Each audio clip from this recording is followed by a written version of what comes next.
Hello મિત્રો, progress કિચનમાં આપનું સ્વાગત છે। તો આજે આપણે એકદમ નવી રીતે અને એકદમ હેલ્ધી એવી ઘઉંના લોટની ફરસી પૂરી બનાવીશું। જો આપણે રોજિંદા ખાનામાં આપણે જો મેંદો ન ખાવા માંગતા હોય તો આ એક નવી ટ્રીક સાથે તમે ફરસી પૂરી બનાવશો તો એકદમ એ ફરસી બનશે અને એકદમ હેલ્ધી પણ બનશે। તો ફરસી પૂરી બનાવવા માટે મેં સૌથી પહેલા અહીં 2 કપ ઘઉંનો લોટ લીધો છે। આ આપણે જે રેગ્યુલર રોટલી માટેનો લોટ હોય તે જ લીધો છે। તો આ 2 કપ ઘઉંનો લોટ છે, તેમાં આપણે 2 ચમચી જેટલો ચણાનો લોટ નાખવાનો છે। ઘઉંના લોટની સાથે આ રીતે થોડો ચણાનો લોટ નાખશું એટલે પૂરીનો ટેસ્ટ એકદમ સરસ લાગશે। હવે તેમાં આપણે 2 ચમચી તેલનું મોણ નાખીશું અને તેની સાથે 2 ચમચી ઘીનું મોણ નાખવાનું છે। તો આ રીતે થોડું ઓગળેલું હોય તેવું ઘી આપણે લેવાનું, જેથી આપણે મોણ સરસ દેવાઈ જાય।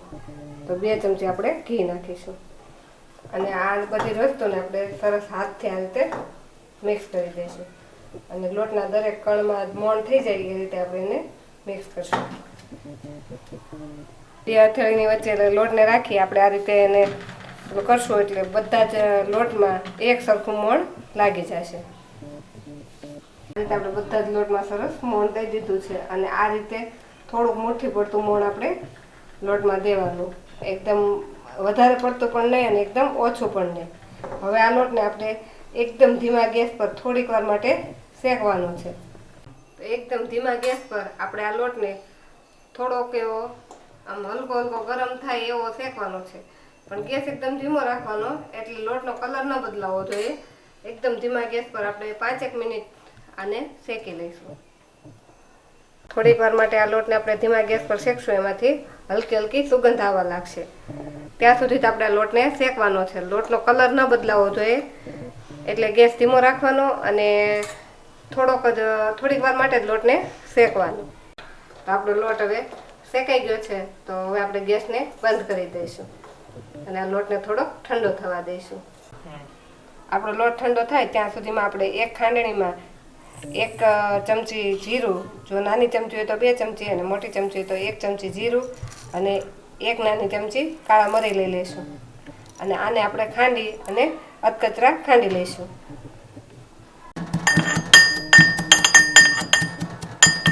આપણો લોટ થોડોક ઠંડો થઈ ગયો છે, તો હવે એમાં આપણે જે વાટેલું મરી અને જીરું છે તે નાખી દઈશું। તેમાં આપણે અડધી ચમચી હિંગ નાખી દઈશું અને સ્વાદ પ્રમાણે મીઠું નાખી દઈશું।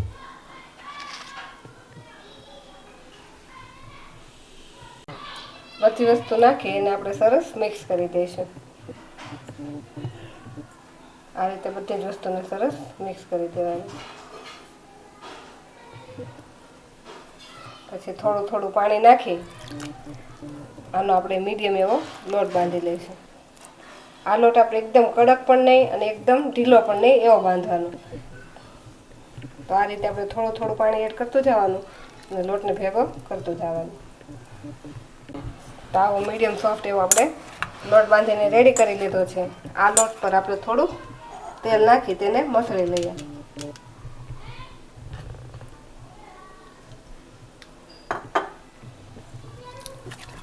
આ રીતે તેલ નાખી થોડુંક મસળી પછી એને આપણે ઢાંકી અને 10 મિનિટ માટે રહેવા દેવાનો છે।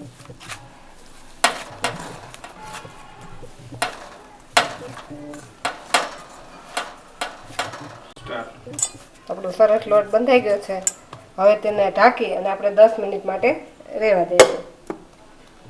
આપણો લોટ રેસ્ટ લે છે ત્યાં સુધીમાં આપણે એક સ્લરી બનાવી લઈએ। તો આપણે એક વાટકીમાં 2 ચમચી જેટલો ઘઉંનો લોટ લઈશું અને આ ઘઉંના લોટમાં આપણે મેલ્ટ કરેલું ઘી નાખીશું। આ રીતે મેલ્ટ કરેલું ઘી નાખી એની એક આપણે સ્લરી બનાવી લઈશું।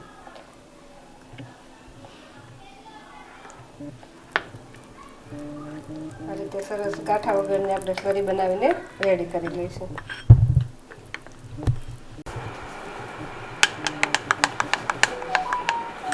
તો એકદમ ગાંઠા વગરની આપણી સ્લરી બનીને રેડી થઈ ગઈ છે અને આપણે લોટને રેસ્ટ લેતા પણ 10 મિનિટનો સમય થઈ ગયો છે। તો આપણે લોટને પણ ચેક કરી લઈએ।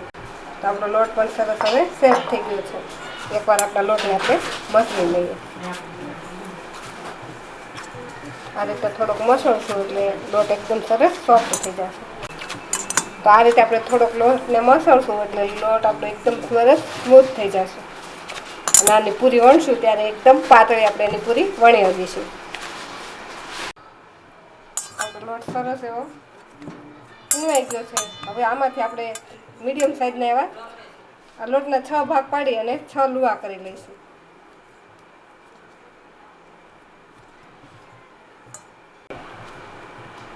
આપણો લોટ જે પ્રમાણે હોય તે પ્રમાણે આપણે એના લુવા કરી દેવાના. તો આ રીતે આપણે 6 લુવા કરી લીધા છે. તેમાંથી આપણે એક લુવો લઈ લેશું અને બાકીના લુવાને આપણે ઢાંકી અને સાઈડમાં રાખી દઈશું. એક લુવો લઈ તેને આપણે એકદમ પાતળી એવી રોટલી બનાવવાની છે. આને આપણે લોટ કે કંઈ પણ નાખ્યા વગર જ આપણે આને વણી શકીશું, કેમ કે આપણે આમાં મોણ નાખેલું છે એટલે. તો આને આપણે એક પાતળી રોટલી બનાવી લઈએ.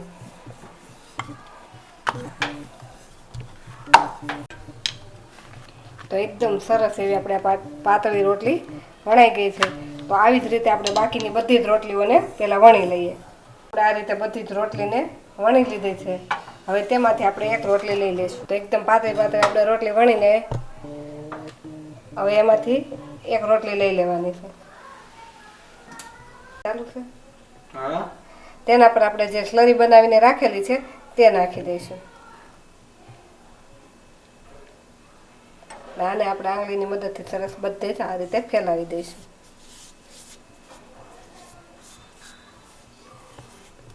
આ રીતે આપણે સ્લરી લગાવીશું એટલે જ્યારે પૂરી બનશે ત્યારે તેના દરેક પડ છૂટા છૂટા રહેશે.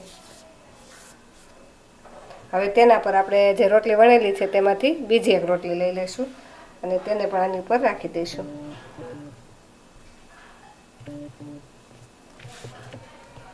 ફરીથી તેના પર સ્લરી લગાવી દઈશું.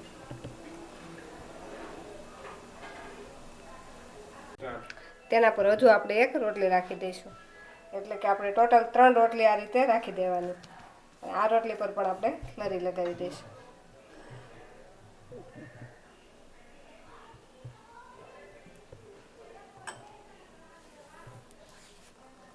તો આ રીતે એકદમ ટાઈટ એવો આપણે એનો રોલ વાળી લઈશું.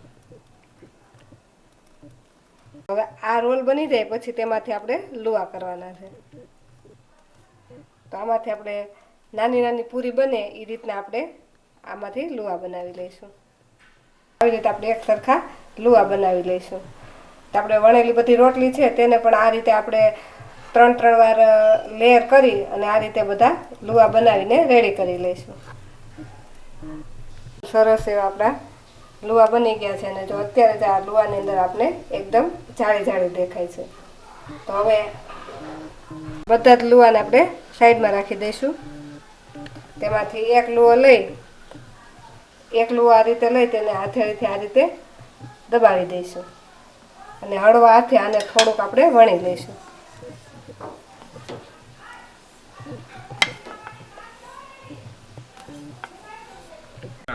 તો આપણે એ બધી પૂરી પણ વણાઈ ગઈ છે અને આપણું તેલ પણ હવે ગરમ થઈ ગયું છે.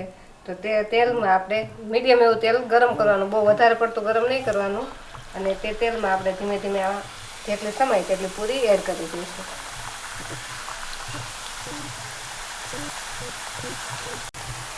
આ રીતે પૂરી ધીમે ધીમે બધી પૂરી ઉપર આવવા લાગશે.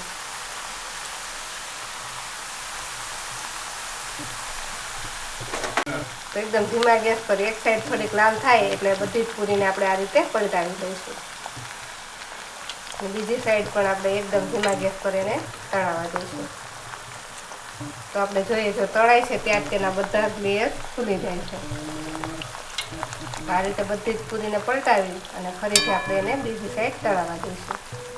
એકદમ ધીમા ગેસ પર 3 મિનિટ જેટલો સમય થયો ત્યાં આપણી પૂરી એકદમ સરસ આ રીતે તળાઈ ગઈ છે ને જોઈએ તો તેના બધા જ લેયર ખુલી ગયા છે. તો આવી રીતે આપણે બધી જ પૂરીને વણતા જઈશું અને તળતા જઈશું. તો એકદમ લેયરવાળી આપણી પૂરી બનીને રેડી થઈ ગઈ છે અને આને હાથેથી તોડીએ તો એકદમ આ રીતે ભૂકો થઈ જાય છે. તો એકદમ ફરસી એવી આપણી પૂરી બનીને રેડી થઈ ગઈ છે. તો જો તમને અમારી આજની રેસીપી ગમી હોય તો અમારા વિડીયોને લાઇક કરો અને પ્રોગ્રેસ કિચન ચેનલને સબસ્ક્રાઈબ કરો.